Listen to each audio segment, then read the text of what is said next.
Death asked life, "Why does everyone loves you but hate me?"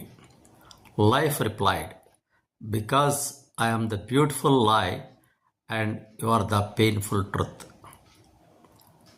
ఒకసారి మరణం జీవితాన్ని అడిగిందట. ఈ మనుషులంతా కూడా నిన్ను మాత్రమే ప్రేమిస్తున్నారు, నన్ను ద్వేషిస్తున్నారని. అప్పుడు జీవితం చెప్పిందట, నేను అందమైన అబద్ధాన్ని, నువ్వు బాధాకరమైన నిజానివి అని. ఈ రెండు వాక్యాలను పరిశీలించినప్పుడు మనకు ఒక తత్వం బోధపడుతుంది. ప్రతి మనిషి జాతస్య హిద్రువో మృత్యు అని జగదాచార్యుడు శ్రీకృష్ణ పరమాత్మ చెప్పినట్లు, జన్మించిన ప్రతి జీవికి మరణం తప్పదు. మన ముందు ఎంతోమంది చనిపోతుంటారు.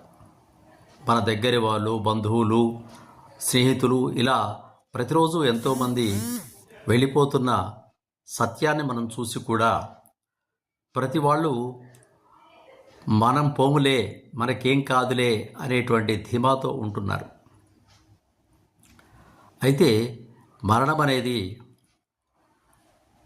అది బాధాకరమైన నిజం.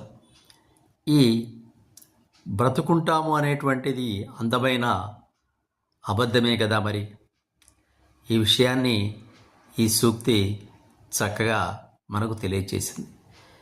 కాబట్టి పుట్టుక మరణాల మధ్య ఉన్నదే జీవితం.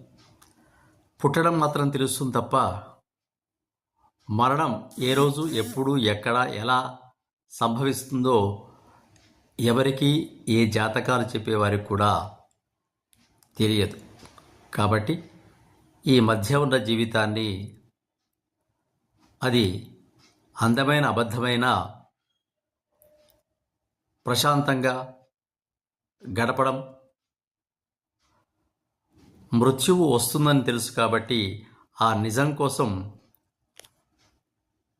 ఇబ్బంది పడకుండా దానికి ఎప్పుడూ సిద్ధపడి ఉండడం వల్ల ఆనందంగా ఉన్న జీవితాన్ని మనం గడపగలుగుతాం.